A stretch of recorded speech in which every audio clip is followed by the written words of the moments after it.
अस्सलाम वालेकुम दोस्तों, आप सबको एक और नई वीडियो में खुश आमदीद कहता हूँ। आज हम एक ऐसे मौजू पर बात करने वाले हैं जो हर नए और पुराने बकरी फार्मर के ज़हन में ज़रूर आता है। क्या बकरियों को खुले मैदान में चराना बेहतर है या इन्हें फार्म के अंदर बंद करके क्लोज़ फार्मिंग करना ज़्यादा फ़ायदेमंद है? अगर आप बकरी फार्मिंग से पैसा कमाना चाहते हैं तो ये फ़ैसला आपके पूरे बिज़नेस को तब्दील कर सकता है, इसलिए वीडियो को आखिर तक ज़रूर देखिएगा। दोस्तों, बकरी फार्मिंग में बुनियादी तौर पर दो तरीके इस्तेमाल होते हैं। एक है चराई का सिस्टम जिसे ग्रेजिंग सिस्टम कहते हैं, दूसरा क्लोज या इंडोर सिस्टम। और आज हम दोनों को आसान ज़बान में समझेंगे ताकि आप खुद फैसला कर सकें कि आपके लिए कौन सा बेहतर है। तो पहले हम बात करते हैं चराई के निज़ाम पर। तो चराई में बकरियों को खुली ज़मीन, चरागा, खेत या पहाड़ी इलाकों में छोड़ा जाता है जहाँ वो खुद घास और पत्ते खाती हैं। और इसके फ़ायदा ये है कि कम खर्च ये सिस्टम है और आपको ज़्यादा फीड नहीं खरीदनी पड़ती, जिससे रोज़ाना का खर्च कम हो जाता है। बकरी कुदरती घास खाती है जिससे इसकी सेहत बेहतर रहती है और बाज़ों का दूध भी अच्छा आता है। रोज़ाना फीड डालने और सफाई का काम कम हो जाता है और बकरियों को फ्री मूवमेंट मिलती है जिससे इनका स्ट्रेस कम होता है।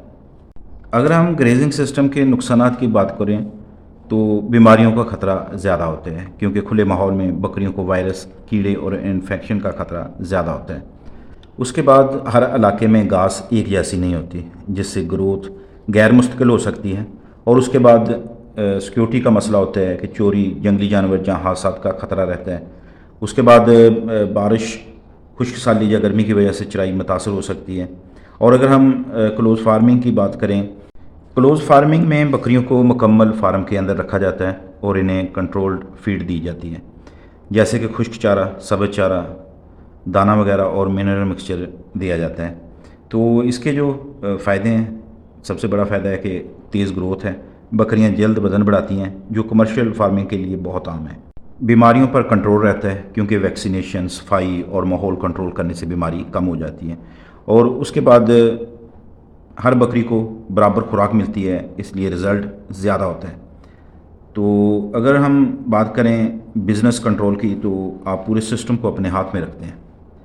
क्लोज़ फार्मिंग में अगर हम नुकसानात की बात करें तो इसमें ज़्यादा खर्च आता है। आपका फीड पे खर्च आएगा, मजदूरी और शेड का खर्च ज़्यादा होता है। तो मेहनत जो है वो आपको रोज़ाना करनी पड़ेगी। सफाई, फीडिंग और देखभाल रोज़ाना ज़रूरी है। और गलत मैनेजमेंट का ख़तरा रहता है। अगर फीड या सफाई दुरुस्त ना हो तो नुकसान भी हो सकता है। अब हम सादा ज़बान में समझेंगे चराई और क्लोज़ फार्मिंग में फ़र्क क्या है।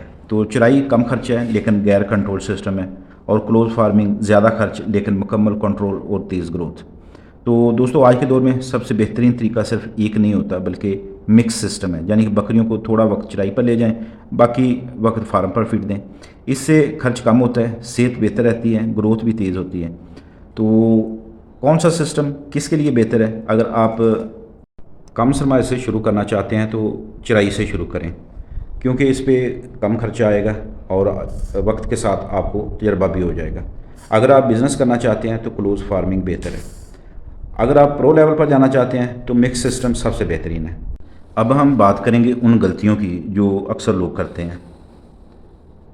उसमें बगैर प्लान के लोग क्लोज़ फार्मिंग शुरू कर देते हैं और फीड में कमी बेशी कर देते हैं, वैक्सीनेशन को नज़रअंदाज करते हैं और सिर्फ चराई पर इन्हिसार करते हैं। ये गलतियाँ आपके पूरे बिज़नेस को नुकसान दे सकती हैं। दोस्तों, आखिर में बात यह है कि कोई एक सिस्टम मुकम्मल तौर पर बेहतरीन नहीं है। बेहतरीन सिस्टम वो है जो आपके वसाइल और हालात के मुताबिक हो। अगर आप समझदारी से काम लें तो बकरी फार्मिंग एक बहुत मुनाफाबख्श बिज़नेस बन सकता है। दोस्तों, अगर आपको ये वीडियो पसंद आई हो तो लाइक ज़रूर कीजिएगा, चैनल को सब्सक्राइब करें और कमेंट्स में ज़रूर बताएं कि आप चराई करते हैं या क्लोज़ फार्मिंग। अगली वीडियो तक हमें इजाज़त दीजिएगा। अल्लाह हाफिज़।